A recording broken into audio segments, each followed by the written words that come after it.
ದೇಹದ ಯಾವುದೇ ಭಾಗದಲ್ಲಿ ನೋವಿದ್ರೂ ಕೂಡ ನಿಮಿಷದಲ್ಲಿ ಎಳೆದು ತೆಗೆದುಹಾಕತ್ತೆ, ಕಡಿಮೆ ಮಾಡುತ್ತೆ.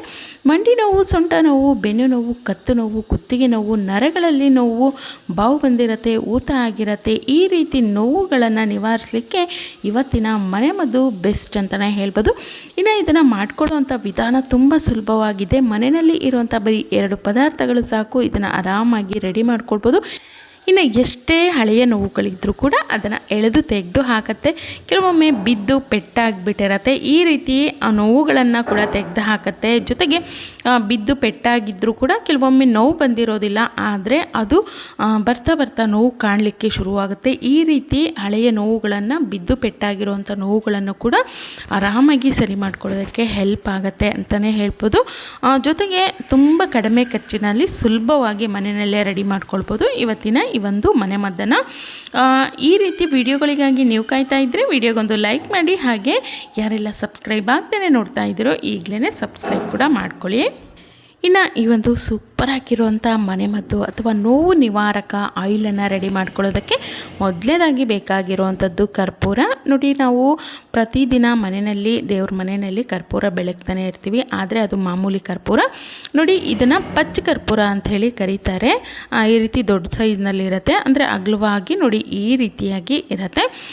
ಇದು ತುಂಬ ಪ್ಯೂರ್ ಆಗಿರುವಂಥ ಕರ್ಪೂರ, ಒಳ್ಳೆ ಘಮ ಇರುತ್ತೆ. ಜೊತೆಗೆ ತುಂಬ ಅಂದರೆ ತುಂಬ ಪ್ಯೂರ್ ಆಗಿರುವಂಥ ಒಂದು ಕರ್ಪೂರ. ಈ ರೀತಿ ನೋವುಗಳು ಏನು ಕಾಣ್ತಾ ಇರುತ್ತೆ, ಮಂಡಿ ನೋವು, ಮಜಲ್ಸ್ ನೋವು, ರಕ್ತ ಸಂಚಾರ ಸರಿಯಾಗಿ ಆಗ್ತಾ ಇಲ್ಲ, ಅಲ್ಲಿ ನಾವು ಇದರಿಂದ ಮಸಾಜನ್ನು ಮಾಡ್ಕೊಳ್ಳೋದ್ರಿಂದ ತುಂಬ ಒಂದು ಒಳ್ಳೆಯ ರಿಸಲ್ಟನ್ನು ನೀಡುತ್ತೆ. ಜೊತೆಗೆ ನರಗಳಲ್ಲಿ ಊತ, ಬಾವು ಬಂದಿರೋದನ್ನು ಕೂಡ ಕಡಿಮೆ ಮಾಡ್ಕೊಳ್ಳೋದಕ್ಕೆ ಹೆಲ್ಪ್ ಆಗುತ್ತೆ. ಒಟ್ಟಾರೆ ಒಳ್ಳೆ ನೋವು ನಿವಾರಕವಾಗಿ ಇದು ಕೆಲಸ ಮಾಡುತ್ತೆ. ಈ ಒಂದು ಕರ್ಪೂರ ನಿಮಗೆ ಎಲ್ಲ ಗ್ರಂಥಿಗೆ ಅಂಗಡಿಗಳಲ್ಲೂ ಕೂಡ ಸಿಗುತ್ತೆ, ಅಥವಾ ದಿನಸಿ ಅಂಗಡಿಗಳಲ್ಲೂ ಕೂಡ ಕೆಲವೊಮ್ಮೆ ಸಿಗುತ್ತೆ. ಇಲ್ಲ ಅಂದರೆ ನಿಮಗೆ ಆನ್ಲೈನಲ್ಲಿ ಆರಾಮಾಗಿ ಸಿಗುತ್ತೆ. ಖಂಡಿತವಾಗ್ಲೂ ಈ ಒಂದು ಕರ್ಪೂರವನ್ನು ಬಳಸ್ಕೊಂಡು ಒಳ್ಳೆ ನೋವು ನಿವಾರಕ ಆಯಿಲನ್ನು ನಾವು ರೆಡಿ ಮಾಡ್ಕೊಳ್ಬೋದು, ಅದು ಕೂಡ ಮನೆಯಲ್ಲಿ. ಇದರ ಜೊತೆಗೆ ನಾನಿಲ್ಲಿ ತೊಗೊಳ್ತಾ ಇದ್ದೀನಿ ಸಾಸಿವೆ ಎಣ್ಣೆ. ಸಾಸಿವೆ ಎಣ್ಣೆ ತುಂಬ ಹೆಲ್ಪ್ ಮಾಡುತ್ತೆ ಈ ರೀತಿ ನೋವುಗಳು ಏನು ಕಾಡ್ತಾ ಇರುತ್ತೆ ಅದನ್ನು ಕಡಿಮೆ ಮಾಡ್ಕೊಳ್ಳೋದಕ್ಕೆ. ಅದರಲ್ಲೂ ಮಂಡಿ ನೋವು, ಜಾಯಿಂಟ್ ಪೇನು, ಮಜಲ್ಸ್ ನೋವು, ಜೊತೆಗೆ ಅಲ್ಲಲ್ಲಿ ರಕ್ತ ಹೆಪ್ಪುಗಟ್ತಾ ಇರುತ್ತೆ, ಅದನ್ನು ಸರಿ ಮಾಡ್ಕೊಳ್ಳೋದಕ್ಕೂ ಕೂಡ ಕೆಲವೊಮ್ಮೆ ಇದು ತುಂಬ ಅಂದರೆ ತುಂಬಾ ಹೆಲ್ಪ್ ಆಗುತ್ತೆ. ಇನ್ನು ಹಳೆಯ ನೋವುಗಳು ಏನಿರುತ್ತೆ ಅದನ್ನು ಕಡಿಮೆ ಮಾಡ್ಕೊಳ್ಳೋದಕ್ಕೆ ಸಾಸಿವೆ ಎಣ್ಣೆ ಬೆಸ್ಟಾಗಿ ಕೆಲಸ ಮಾಡುತ್ತೆ ಅಂತಲೇ ಹೇಳ್ಬೋದು. ಇದನ್ನು ಹಚ್ಚಿ ನಾವು ಬರೀ ಮಸಾಜ್ ಮಾಡಿಕೊಂಡ್ರೆ ಸಾಕು, ಒಳ್ಳೆ ರಿಸಲ್ಟನ್ನು ನೀಡುತ್ತೆ. ತುಂಬ ಬೇಗ ನೋವುಗಳನ್ನು ಕಡಿಮೆ ಮಾಡ್ಕೊಳ್ಳೋದಕ್ಕೆ ಹೆಲ್ಪ್ ಆಗುತ್ತೆ. ನಾನಿಲ್ಲಿ ಒಂದು ಅರ್ಧ ಕಪ್ ಆಗುವಷ್ಟು ಸಾಸಿವೆ ಎಣ್ಣೆನ ಹಾಕ್ಕೊಂಡಿದ್ದೀನಿ. ಕೆಲವೊಮ್ಮೆ ಸಾಸಿವೆ ಎಣ್ಣೆ ನಿಮಗೆ ಸಿಗಲಿಲ್ಲ ಅಂದರೆ ಇಲ್ಲಿ ಎಳ್ಳೆಣ್ಣೆ ಕೂಡ ನೀವು ಹಾಕ್ಕೊಳ್ಬೋದು. ನೋಡಿ, ನಾನು ತೊಗೊಂಡಿರುವಂಥ ಪಚ್ಚಕರ್ಪೂರ ಏನಿತ್ತು ಅದರಲ್ಲಿ ಒಂದು ಅರ್ಧ ಭಾಗದಷ್ಟು ನಾನಿಲ್ಲಿ ಹಾಕ್ಕೊಂಡಿದ್ದೀನಿ. ಈ ಒಂದು ಸಾಸಿವೆ ಎಣ್ಣೆಯಲ್ಲಿ ಹಾಕ್ಕೊಂಡು ನೋಡಿ, ಫ್ಲೇಮನ್ನು ಲೋ ಫ್ಲೇಮಲ್ಲಿ ಇಟ್ಕೊಳ್ಬೇಕು. ಮೀಡಿಯಮ್ ಫ್ಲೇಮು ಬೇಡ, ಲೋ ಫ್ಲೇಮಲ್ಲಿ ಇಟ್ಕೊಂಡು ಈ ಒಂದು ಎಣ್ಣೆಯನ್ನು ಕಾಯಿಸ್ಕೊಳ್ಬೇಕು. ಈ ಒಂದು ಕರ್ಪೂರ ಎಣ್ಣೆಯಲ್ಲಿ ಚೆನ್ನಾಗಿ ಕರಗತ್ತೆ, ಅಲ್ಲಿವರೆಗೂ ಕಾಯಿಸ್ಕೊಳ್ಳಿ.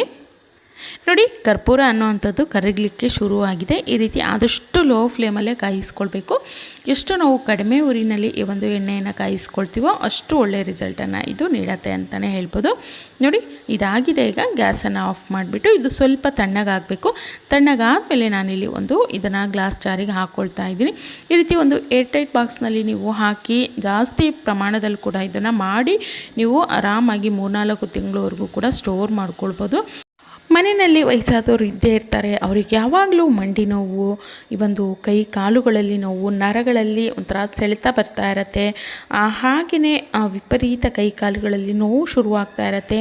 ಬೇಗನೆ ಎದ್ದು ನಿಂತ್ಕೊಳ್ಳೋದಕ್ಕಾಗೋದಿಲ್ಲ, ಕುತ್ಕೊಳ್ಳೋದಕ್ಕಾಗೋದಿಲ್ಲ, ಹೆಚ್ಚು ಓಡಾಡೋದಕ್ಕಾಗೋದಿಲ್ಲ, ಅಲ್ಲಲ್ಲೇ ಕಾಲು ಕೈ ಹಿಡಿತಾ ಇರತ್ತೆ.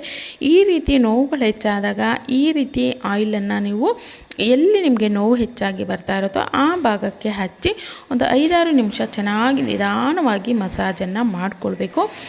ಈ ರೀತಿ ಮಸಾಜ್ ಮಾಡ್ತಾ ಬರೋದ್ರಿಂದ ಏನಾಗುತ್ತೆ, ಆ ನೋವು ಅನ್ನುವಂಥದ್ದನ್ನು ಇದು ಎಳಿತಾ ಹೋಗುತ್ತೆ. ತುಂಬ ಬೇಗನೆ ಇದು ನೋವನ್ನು ಕಡಿಮೆ ಮಾಡುವಂಥ ಒಂದು ಸೂಪರ್ ಆಗಿರುವಂಥ ಮನೆಮದ್ದಾಗಿ ಕೆಲಸ ಮಾಡುತ್ತೆ.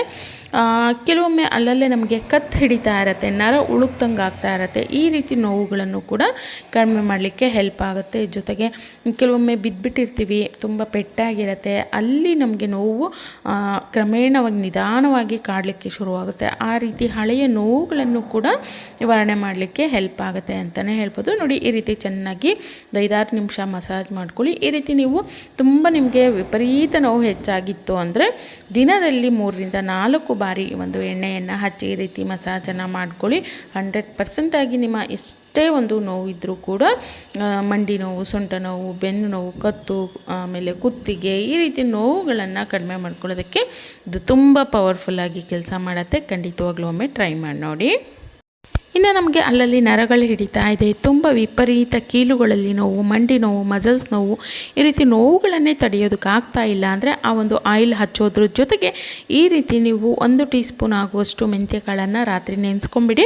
ನೆನೆಸಿಟ್ಟಿರುವಂಥ ಮೆಂತ್ಯ ಕಾಳು ಏನಿರುತ್ತೆ ಅದು 1 ಗ್ಲಾಸ್ ನೀರಲ್ಲಿ ನೆನೆಸ್ಕೊಳ್ಬೇಕು. 1 ಟೀ ಸ್ಪೂನಷ್ಟು ಮೆಂತ್ಯ ಕಾಳನ್ನು ಆದರೆ ನೀವು ಬೆಳಗ್ಗೆ ಆ ಒಂದು ನೀರನ್ನು ಕುಡಿಬೇಕಾಗತ್ತೆ. ನೆಂದಿರೋವಂಥ ನೀರೇನಿರುತ್ತಲ್ಲ, ಮೆಂತ್ಯ ಕಾಳು ನೆಂದಿರೋವಂಥ ನೀರು ಅದನ್ನು ಬೆಳಗ್ಗೆ ನೀವು ಕುಡಿಬೇಕಾಗತ್ತೆ. ಸಾಧ್ಯ ಆಯಿತು ಅಂದರೆ ಒಂದು ಮೆಂತ್ಯ ಕಾಳಿನಿರುತ್ತೆ ಅದನ್ನು ಚೆನ್ನಾಗಿ ಅಗ್ಬಿಟ್ಟು ನುಂಗಿ ನಮಗೆ ತುಂಬ ಕಹಿ ಬರುತ್ತೆ, ಆಗೋದಿಲ್ಲ ಅಂದರೆ ಬರೀ ನೀರನ್ನಾದರೂ ಕುಡಿತಾ ಬನ್ನಿ. ಈ ರೀತಿ ನೀವು ಒಂದು ವಾರ 15 ದಿನಗಳವರೆಗೆ ಮಾಡಿ ನೋಡಿ. ಖಂಡಿತವಾಗ್ಲೂ ಒಳ್ಳೆಯ ರಿಸಲ್ಟ್ ನೀಡುತ್ತೆ. ಏನೇ ಮಾಡಿದ್ರೂ ಕೂಡ ನಮಗೆ ನೋವು ಕಡಿಮೆ ಆಗ್ತಾ ಇಲ್ಲ, ಮಸಲ್ಸ್ ನೋವು ಕಡಿಮೆ ಆಗ್ತಾ ಇಲ್ಲ, ಕೈ ಕಾಲುಗಳು ಅಲ್ಲಲ್ಲಿ ಹಿಡಿತಾ ಇದೆ, ವಿಪರೀತ ನೋವು ಬರ್ತಾ ಇದೆ, ಮಂಡಿ ನೋವು ಬರ್ತಾ ಇದೆ, ಕಾಲು ಕೀಲುಗಳಲ್ಲಿ ನೋವು ಬರ್ತಾ ಇದೆ ಅಂದರೆ ಅದನ್ನು ಸರಿ ಮಾಡ್ಕೊಳ್ಳೋದಕ್ಕೆ ಇದು ವಿಪರೀತವಾಗಿ ಹೆಲ್ಪ್ ಮಾಡುತ್ತೆ. ಟ್ರೈ ಮಾಡಿ ನೋಡಿ. ಈ 2 ಮನೆಮದ್ದುಗಳು ಕೂಡ ತುಂಬ ಸಿಂಪಲ್ ಆಗಿರೋವಂಥವು, ಆದರೆ 100% ಆಗಿ ಎಫೆಕ್ಟಿವ್ ಆಗಿ ಕೆಲಸ ಮಾಡುತ್ತವೆ. ಖಂಡಿತವಾಗ್ಲೂ ಇದಕ್ಕೆ ನಾವು ಹೆಚ್ಚು ಖರ್ಚು ಮಾಡುವಂಥ ಅಗತ್ಯ ಇಲ್ಲ. ಖಂಡಿತವಾಗ್ಲೂ ಒಮ್ಮೆ ನೀವು ಇದನ್ನು ಟ್ರೈ ಮಾಡಿ ನೋಡಿ.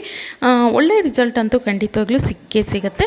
ವಿಡಿಯೋ ಇಷ್ಟ ಆಗಿತ್ತು ಅಂದರೆ ಲೈಕ್ ಮಾಡಿ, ಹಾಗೆ ಸಬ್ಸ್ಕ್ರೈಬ್ ಕೂಡ ಮಾಡ್ಕೊಳ್ಳಿ. Thank you.